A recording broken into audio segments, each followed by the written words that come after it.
Senior junior ಬಾಂಧವ ಒಂದೇ ಕಾಲೇಜಲ್ಲಿ ಓದಿದ್ದು, ಒಂದೇ ರಂಗತಂಡದಿಂದ ಇಬ್ರು ನಟನೆ ಶುರು ಮಾಡಿದ್ದು. ಅಲ್ಲಿಂದ ಇವತ್ತು ಇಬ್ರು ಕೂಡ ಸಿನಿಮಾ ಇಂಡಸ್ಟ್ರಿನಲ್ಲಿ we both are part of film industry.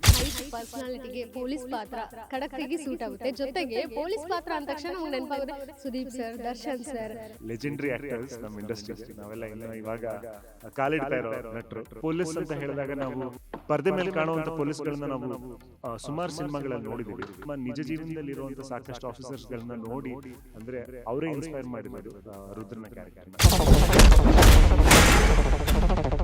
ಸದಾ ಸದಭಿರುಚಿ ಸಿನಿಮಾಗಳನ್ನ ಆಯ್ಕೆ ಮಾಡುವಂತಹ ನಮ್ಮ ಸ್ಯಾಂಡಲ್ವುಡ್ ನಟ ರಿಷಿ ಅವರು ಈ ಬಾರಿ ರುದ್ರ ಗರುಡ ಪುರಾಣ ಸಿನಿಮಾ ಮೂಲಕ ಕ್ರಾಂತಿ ಮಾಡೋಕೆ ಹೊರಟಿದ್ದಾರೆ. ಸದ್ಯ ಸಿನಿಮಾ ಬಗ್ಗೆ ಹೆಚ್ಚಿನ ಅಪ್ಡೇಟ್ಸ್ ಜೊತೆಗೆ ಇವತ್ತು ಟ್ರೈಲರ್ ಸಹ ರಿಲೀಸ್ ಆಗಿದೆ. ಅದು ಅವರ ಸೀನಿಯರ್ ಡಾಲಿ ಅವರು ರಿಲೀಸ್ ಮಾಡಿರುವಂಥದ್ದು. ಮಾತಾಡ್ಸೋಣ. ಸರ್ ನಮಸ್ತೆ. ವೇದಿಕೆ ಮೇಲೆ ಸೀನಿಯರ್ ಜೂನಿಯರ್ ಬಾಂಧವ ನಾವು ನೋಡಿದ್ವಿ. ಕಾಲೇಜ್ ಡೇಸಲ್ಲೂ ಹೀಗೆ ಇಷ್ಟೇ ಫನ್ನಿಯಾಗಿರ್ತಿದ್ರಾ? ಹೌದು, ಅಫ್ಕೋರ್ಸ್. ಅಂದರೆ ಒಂದೇ ಕಾಲೇಜಲ್ಲಿ ಓದಿದ್ದು, ಒಂದೇ ರಂಗತಂಡದಿಂದ ಇಬ್ಬರು ನಟನೆ ಶುರು ಮಾಡಿದ್ದು. ಆ್ಯಕ್ಚುಲಿ ಅಂದರೆ ನಾನು ನಟನೆ ಶುರು ಮಾಡಿದ್ದು ಅಲ್ಲಿಂದ, ಬಟ್ ಧನಂಜಯ್ ಅದಕ್ಕಿಂತ ಮುಂಚೆನೇ ಶುರು ಮಾಡಿದರು. ಸೊ ಹಾಗಾಗಿ ಐ ಥಿಂಕ್ ಅಲ್ಲಿಂದ ಇವತ್ತು ಇಬ್ಬರು ಕೂಡ ಸಿನಿಮಾ ಇಂಡಸ್ಟ್ರಿನಲ್ಲಿ ಅಂದರೆ V both are part of film industry. So ಹಾಗಾಗಿ ಅದು it feels like a long journey and feels very happy. Trailer ಅದು ವೀರೇಶ್ ಥಿಯೇಟರಲ್ಲಿ ಎಷ್ಟೋ ಇತಿಹಾಸ ಇದೆ ಸರ್. ಸಿನಿಮಾಗಳು ಇಲ್ಲಿ ರಿಲೀಸ್ ಆಗ್ತವೆ ಬಿಗ್ ಸ್ಕ್ರೀನ್ ಮೇಲೆ ನೋಡೋವಂಥದ್ದು, ಆದರೆ ಟ್ರೈಲರೇ ಬಿಗ್ ಸ್ಕ್ರೀನ್ ಮೇಲೆ ಎಲ್ಲ ಅಭಿಮಾನಿಗಳು ನೋಡಿದ್ರು. ಆ ಒಂದು ಖುಷಿ ಹೇಗೆ? ಭಾಳ ಸಂತೋಷ ಇದೆ. ಇನ್ಫ್ಯಾಕ್ಟ್ ಅದು ನಮ್ಮ ನಿರ್ಮಾಪಕರು ಲೋಹಿತ್ ಸರ್ ಅವರ ಒಂದು ವಿಷನ್, ಅವರ ಒಂದು ಕನಸದು.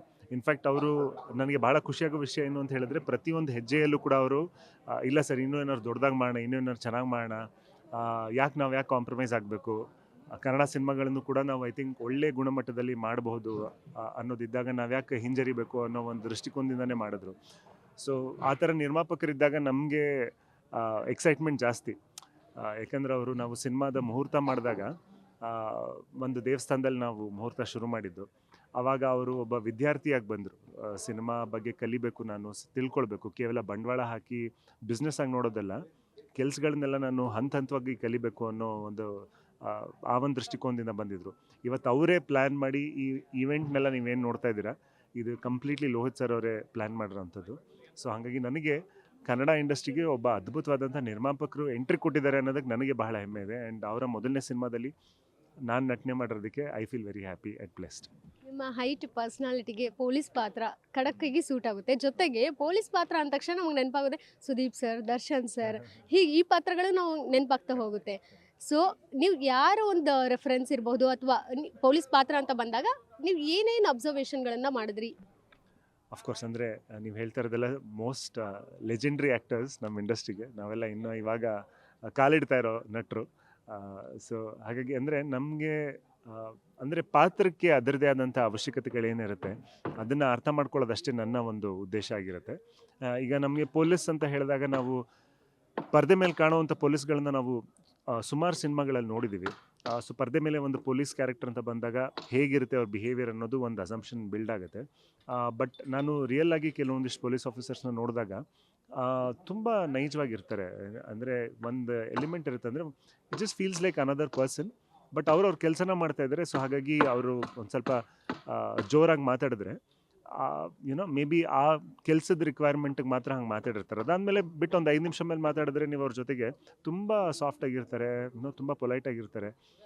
ನಮಗೆ ಕೆಲವೊಂದು ಸತಿ ಸಿನಿಮಾ ಮೇಲೆ ಆ ಒಂದು ಹ್ಯೂಮನ್ ಆ್ಯಂಗಲ್ ಏನಿದೆ ಅದನ್ನು ನಾವು ತರಬಹುದು, ಇನ್ನೊಂದು ಬೇರೆ ಒಂದು ದೃಷ್ಟಿಕೋನ ತರ್ಬೋದು, ಪೊಲೀಸ್ ಆಫೀಸರ್ ಕ್ಯಾರೆಕ್ಟರ್ನ ಇನ್ನೊಂದು ರೀತಿ ಪ್ರೆಸೆಂಟ್ ಮಾಡ್ಬೋದು ಅನ್ನೋದು ಯಾವಾಗಲೂ ತಲೆನಲ್ಲಿ ಓಡ್ತಾ ಇತ್ತು.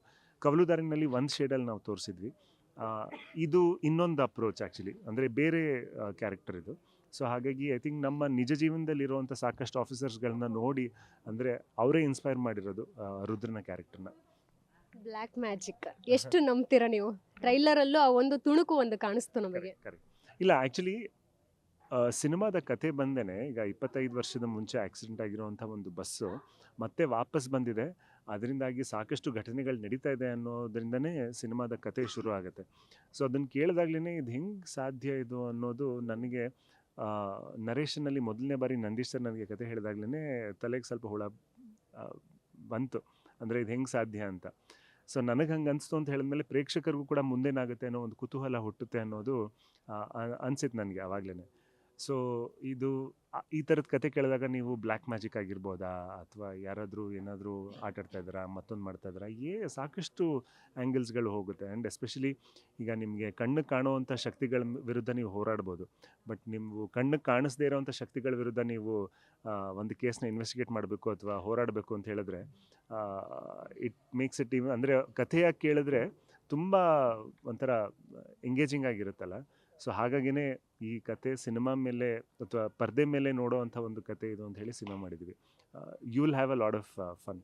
ಕನ್ನಡ ಜೊತೆಗೆ ಪರಭಾಷೆಯಲ್ಲಿ ಸಹ ಮಿಂಚ್ತಾ ಇದ್ದೀರಾ. ಬಾಲಯ್ಯ ಅವ್ರ ಜೊತೆ ಒಂದು ಸ್ಕ್ರೀನ್ ಶೇರ್ ಇರಬಹುದು, ಎಷ್ಟು ಖುಷಿ ಕೊಡ್ತಿದ್ದೀವಿ. ಮತ್ತಷ್ಟು ಪ್ರಾಜೆಕ್ಟ್ಸ್ ಯಾವ್ಯಾವ ಲೈನಪ್ ಆಗಿದೆ ಸರ್? ಹೌದು. ಈಗ ಅಂದರೆ ಡಾಕು ಮಹಾರಾಜ್ ಆ್ಯಕ್ಚುಲಿ ಸುಮಾರು ಜನ ನೋಡ್ಬಿಟ್ಟು ನನಗೆ ಮೊನ್ನೆಯಿಂದ ತುಂಬ ಮೆಸೇಜಸ್ಗಳು ಬರ್ತಾನೆ ಇದ್ದಾವೆ. And I am very happy. ಒಂದು ಅದ್ಭುತವಾದಂಥ ತಂಡ ಅದು. ಬಾಬಿ ಸರ್ ಆಗಿರಲಿ, ನಾಗವಂಶಿ ಸರ್ ಆಗಿರಲಿ, ಬಾಲಯ್ಯ ಸರ್, ಎಲ್ಲರೂ ಅದ್ಭುತವಾದಂಥ ತಂಡ ಅದು. And I was very happy. And in fact ನಾನು ಮುಂಚೆ ನಾಯಕ ನಟನಾಗಿ ಅಲ್ಲದೇ ಇರೋವಂಥ ರೋಲ್ಗಳನ್ನು ತೊಗೊಳ್ತಾ ಇರಲಿಲ್ಲ. ಬಟ್ ಅವ್ರು ಕೇಳಿದಂಥ ರೀತಿ ನನಗೆ ಬಹಳ ಇಷ್ಟ ಆಯಿತು. ಇನ್ಫ್ಯಾಕ್ಟ್ ನಾನೇ ಬೇಕು ಅಂತ ಹೇಳಿ ನನ್ನದೇ ಒಂದಷ್ಟು ಸ್ಕೆಚಸ್ ಮಾಡಿ ಅಪ್ರೋಚ್ ಮಾಡಿದರು.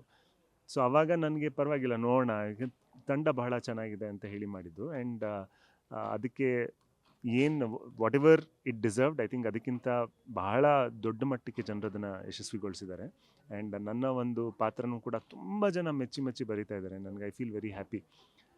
ಅಫ್ಕೋರ್ಸ್ ಈಗ ನನಗೆ ಅಂದರೆ ಶೈತಾನ್ ವೆಬ್ ಸೀರೀಸ್ ಮಾಡಿದಾಗ ನನಗೆ ತೆಲುಗುನಲ್ಲಿ ಎಂಟ್ರಿ ಆಗಿದ್ದು. ಈಗ ತೆಲುಗುನಲ್ಲಿ ನಡೀತಾ ಇದೆ ಕೆಲಸಗಳು. ಕನ್ನಡದಲ್ಲೂ ಕೂಡ ಇನ್ನು 2 ಸಿನಿಮಾಗಳು ಇದಾದಮೇಲೆ ಅನೌನ್ಸ್ಮೆಂಟ್ಸ್ ಬರ್ತವೆ. ನೀವೆಷ್ಟು ಅಬ್ಸರ್ವ್ ಮಾಡಿದ್ದೀರಾ ನನಗೆ ಗೊತ್ತಿಲ್ಲ. ಬಟ್ ಬಾಲಯ್ಯ ಅವರು ಸೋಷಿಯಲ್ ಮೀಡಿಯಾದಲ್ಲಿ ಒಂದು ರೀತಿ ನೆಗೆಟಿವ್ ಆಗಿ ಇತ್ತೀಚೆಗೆ ಏನದು ಟ್ರಾಲ್ ಮೀಮ್ಸ್ ಎಲ್ಲ ಬರ್ತಿರುವಂಥದ್ದು. ಬಟ್ ಪರ್ಸ್ನಲ್ ಆಗಿ ಎಷ್ಟು ಚೆನ್ನಾಗಿದ್ದಾರೆ. ಸಿನಿಮಾ ಅಂದರೆ ಅವ್ರು ಯಾವ ರೀತಿ ಪ್ರೀತಿಸ್ತಾರೆ? ನಾನು ಒಂದಂತೂ ಹೇಳಬಲ್ಲೆ, ಯಾಕಂದರೆ ನಾನು ಸೋಷಿಯಲ್ ಮೀಡಿಯಾ ನಾನು ಜಾಸ್ತಿ ನೋಡೋದಕ್ಕೆ ಹೋಗಲ್ಲ, ಅಥವಾ ಕರೆಂಟ್ ಟ್ರೆಂಡ್ಸ್ಗಳು ಏನಾಗ್ತಾಯಿದೆ ನಾನು ನಿಜವಾಗ್ಲೂ ನಾನು ಫಾಲೋ ಮಾಡಲ್ಲ. ನಾನು ನೋಡ್ರೋ ಹಾಗೆ ಅದ್ಭುತವಾದಂಥ ಮನುಷ್ಯ. ನಾನು ಅವ್ರ ಜೊತೆ ಟೈಮ್ ಸ್ಪೆಂಡ್ ಮಾಡಾದ್ಮೇಲೆ ನನಗೆ ಅವ್ರ ಮೇಲೆ ಅಪಾರವಾದಂಥ ಗೌರವ ಹೆಚ್ಚಾಯಿತು ನನಗೆ. ಅವರು ಕೋ ಆ್ಯಕ್ಟರ್ಸ್ನ ಮಾತಾಡಿಸೋಂಥ ರೀತಿ ಆಗಿರ್ಬೋದು, ಅಥವಾ ಸೆಟ್ಟಲ್ಲಿ ಅವರು ನಿರ್ದೇಶಕರಿಗೆ ಕೊಡುವಂಥ ಮರ್ಯಾದೆ ಆಗಿರ್ಬೋದು, ಅಥವಾ ಅವ್ರ ವೃತ್ತಿ ಜೀವನಕ್ಕೆ ಎಷ್ಟು ಅಂದರೆ ಸೀರಿಯಸ್ ಆಗಿ ಡಿಸಿಪ್ಲಿನ್ಡಾಗಿ ಕೆಲಸ ಮಾಡ್ತಾರೆ.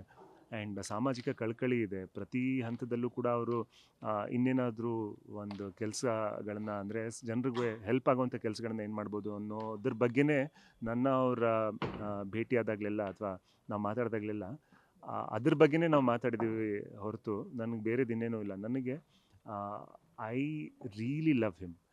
ನನಗೆ ಅವ್ರ ಮೇಲೆ ಅಪಾರವಾದಂಥ ಗೌರವ, ಅಪಾರವಾದಂಥ ಪ್ರೀತಿ. ಐ ಥಿಂಕ್ ಅದ್ಭುತವಾದಂಥ ವ್ಯಕ್ತಿ ಅವರು. ನನಗೆ ಸೋಷಿಯಲ್ ಮೀಡಿಯಾ ನನಗೆ ಗೊತ್ತಿಲ್ಲ, ಬಟ್ ನಾನಂತೂ ಐ ಥಿಂಕ್ ಅವರ ಸಿನಿಮಾಗಳಲ್ಲದೆ ವ್ಯಕ್ತಿಯಾಗಿ ನಾನು ಅವ್ರ ಫ್ಯಾನ್. ಇನ್ನು ಡಾಲಿ ಅವ್ರು ಮದುವೆ ಆಗ್ತಿದ್ದಾರೆ, ಮದುವೆ ಟಿಪ್ಸ್ ಏನಾದರೂ ಕೊಟ್ರಾ? ಇಲ್ಲ, ಅದು ಟಿಪ್ಸ್ ಕೊಡೋದೇನಲ್ಲ, ಅದು ಅಂದರೆ ಅವರಿಬ್ಬರ ಮಧ್ಯೆ ಇರೋವಂಥದ್ದು ಒಂದೇ ಅಂದರೆ ಇಬ್ಬರು ಒಪ್ಪಿ ಖುಷಿಯಾಗಿ ಮದುವೆ ಆಗ್ತಾ ಇರೋದು ಅಷ್ಟೇ ಸಾಕು. ಅದಕ್ಕೆ ಒಂದು ಮದುವೆ ಚೆನ್ನಾಗಿರಬೇಕು ಅಂತ ಹೇಳಿದ್ರೆ ಇಬ್ಬರು ಖುಷಿಯಾಗಿದ್ರೆ ಅಷ್ಟೇ ಸಾಕು, ಇನ್ನೇನು ಅಲ್ಲ. ಆ್ಯಂಡ್ ಡಾಲಿ ಕೂಡ ನಾನು ಕೂಡ ಯೂಶಲಿ ಹೊಂದಾಣಿಕೆ ಆಗುವಂಥ ವ್ಯಕ್ತಿ. ಸೊ ಹಾಗಾಗಿ ಮದುವೆ ತುಂಬ ಚೆನ್ನಾಗಿರುತ್ತೆ ಅನ್ನೋ ಒಂದು ಭರವಸೆ ಇದೆ. Congratulation sir. ಮನೆಗೆ ಮಹಾಲಕ್ಷ್ಮಿ ಬಂದಿರೋವಂಥದ್ದು ಎಷ್ಟು ಖುಷಿ ಇದೆ. ಮಗಳು ಬಂದಾದ್ಮೇಲೆ ಲೈಫ್ ಯಾವ ರೀತಿ ಚೇಂಜ್ ಆಗಿದೆ? ಆ್ಯಕ್ಚುಲಿ ಈಗ ಸೀದಾ ಹಾಸ್ಪಿಟ್ಲಿಂದನೇ ಬರ್ತಾ ಇದ್ದೀನಿ ನಾನು. ಸೊ ಹಾಗಾಗಿ 3 ದಿನದಿಂದ ನಿದ್ದೆ ಮಾಡಿಲ್ಲ. ಮಗು ಹುಟ್ಟಿರೋವಂಥ ಸಂತೋಷ, ಆ್ಯಂಡ್ ರಾತ್ರಿ ಎಲ್ಲ ಫಾದರ್ ಡ್ಯೂಟಿ ಮಾಡ್ತಾ. ಸೊ ಹಾಗಾಗಿ ಅದಕ್ಕೇ ಸ್ವಲ್ಪ ವಾಯ್ಸು, ಕಣ್ಣು ಎಲ್ಲ ಡೌನ್ ಆಗಿದೆ. ಬಟ್ ಅಂದರೆ ಇಟ್ಸ್ ಎನ್ ಎಕ್ಸ್ಟ್ರಾಡಿನರಿ ಫೀಲಿಂಗ್. ಒಂದು ಮಗಳು ಹುಟ್ಟಿದ್ಲು ಅನ್ನೋದ್ರ ಜೊತೆಗೆ, ಮಗಳ ಜೊತೆಗೆ ನನ್ನಲ್ಲೊಬ್ಬ ತಂದೆ ಕೂಡ ಹುಟ್ಟಿದ್ದಾನೆ. ಅಂದರೆ ಪ್ರೆಗ್ನೆನ್ಸಿ ವಿಷಯ ಗೊತ್ತಾಗ್ದಾಗ್ಲೇ, ಅಂದರೆ ನಮ್ಗೆ ಗೊತ್ತಿಲ್ದಂಗೆ ಒಂದು ತಂದೆ ಆಗಲಿ ಅಥವಾ ನಮ್ಮಲ್ಲಿರೋವಂಥ ಒಂದು ಪೇರೆಂಟ್ ಗುಣ ಇರುತ್ತಲ್ಲ, ಅದು ಉಟ್ಕೊಂಡ್ಬಿಡುತ್ತೆ ಅವತ್ತಿನ ದಿನದಿಂದಲೇ. ಸೊ ಹಾಗಾಗಿ I think it's a most beautiful feeling. ಒಂದಂತೂ ಹೇಳಬಲ್ಲೆ, ಐ ಥಿಂಕ್ ಹೆಣ್ಮಕ್ಳು ನಿಜವಾಗ್ಲೂ strong. I think labour pain ಅಥವಾ ಡೆಲಿವರಿ ಪ್ರಾಸೆಸ್ ನೋಡಿದಾಗ ಐ ಥಿಂಕ್ ಅವ್ರು ತಡ್ಕೊಳ್ಳುವಂಥ ಪೇಯ್ನ್ ಆಗಿರಲಿ ಅಥವಾ ಆ ಒಂದು ಪ್ರಾಸೆಸ್ ಇದೆಯಲ್ಲ, bringing a life to this world, I think ಅದಕ್ಕಿಂತ ಮೋಸ್ಟ್ ಮೀನಿಂಗ್ಫುಲ್ ಕೆಲಸ ಲೈಫಲ್ಲಿ ಮತ್ತೊಂದಿಲ್ಲ ಅಂತ ಅಂದ್ಕೊಳ್ತೀನಿ ನಾನು. ಸೊ ಹಾಗಾಗಿ I am just enjoying it, and lot of respect to all the doctors. ಮಗಳು ಬಂದಾದ್ಮೇಲೆ ರಿಲೀಸ್ ಆಗ್ತಿರುವಂತಹ ಮೊದಲನೇ ಸಿನಿಮಾ ಇದು. ಸೊ ಇದು ಒಂದು ಎಕ್ಸೈಟ್ಮೆಂಟ್ ಖಂಡಿತವಾಗ್ಲೂ ನಿಮ್ಗಿರುತ್ತೆ ಮತ್ತು ಮರೆಯೋಕ್ಕಾಗೋದಿಲ್ಲ. ಎರಡೆರಡು ಡಬಲ್ ಧಮಾಕ ಅಂತ ಹೇಳ್ಬೋದು. ಫ್ಯಾನ್ಸ್ ಕೂಡ ಆ ಒಂದು ಖುಷಿ ಇದ್ದೇ ಇರುತ್ತೆ. ಹೌದು, ಖಂಡಿತವಾಗ್ಲು ಅಂದರೆ ಆ ಒಂದು ಸಂತೋಷ ಯಾವಾಗಲೂ ಇದ್ದೇ ಇರುತ್ತೆ. ಅಂದರೆ ಹುಟ್ಟಿದ ದಿನವೇ ಜನವರಿ 12ನೇ ತಾರೀಕು ನನ್ನ ತೆಲುಗು ಸಿನಿಮಾ ಕೂಡ ಅವತ್ತೇ ರಿಲೀಸ್ ಆಗಿತ್ತು. ಸೊ ಅಂದರೆ ಅದು ನನ್ನ ಸಿನಿಮಾ ಅಲ್ಲ, I mean it's a thing. But ಇವಾಗ ಆ ಒಂದು ಸಂತೋಷ ಸಂಭ್ರಮ ಇನ್ನು ಮಿಕ್ಕಿರೋ 2-3 ವಾರ ಬಹಳ it looks very exciting actually. Very all the best sir. ನಿಮ್ಮ ಸಿನಿಮಾಗೆ ಫರ್ದರ್ ಪ್ರಾಜೆಕ್ಟ್ಸ್ ಏನಿದೆ ಅದಕ್ಕೂ ಸಹ ವೆರಿ ಆಲ್ ದ ಬೆಸ್ಟ್ ನಮ್ಮ ಕಡೆಯಿಂದ. ಮಗಳು ಸಹ ಬಂದಿದ್ದಾರೆ, ಆದಷ್ಟು ಬೇಗ ಹೆಸರಿಡಿ, ನಾವು ತಿಳ್ಕೊತೀವಿ. ಖಂಡಿತ ಥ್ಯಾಂಕ್ ಯು ಆ್ಯಂಡ್ ಅದ್ಭುತವಾಗಿ ಕೆಲಸ ಮಾಡ್ತಾ ಇದ್ದೀರಾ. ನಿಮಗೂ ಬಹಳ ಧನ್ಯವಾದಗಳು. Thank you Rishi sir. ಅದೆಷ್ಟು ನಮ್ಮ ಸ್ಯಾಂಡಲ್ವುಡ್ ನಟ ರಿಷಿ ಅವರ ಮಾತಾಗಿತ್ತು. ಕ್ಯಾಮ್ರಾಮನ್ ಪೃಥ್ವಿ ಜೊತೆ Keerthi Patil, Guarantee News, Bengaluru. Guarantee News, ಸುದ್ದಿ ಖಚಿತ, ನ್ಯಾಯ ನಿಶ್ಚಿತ.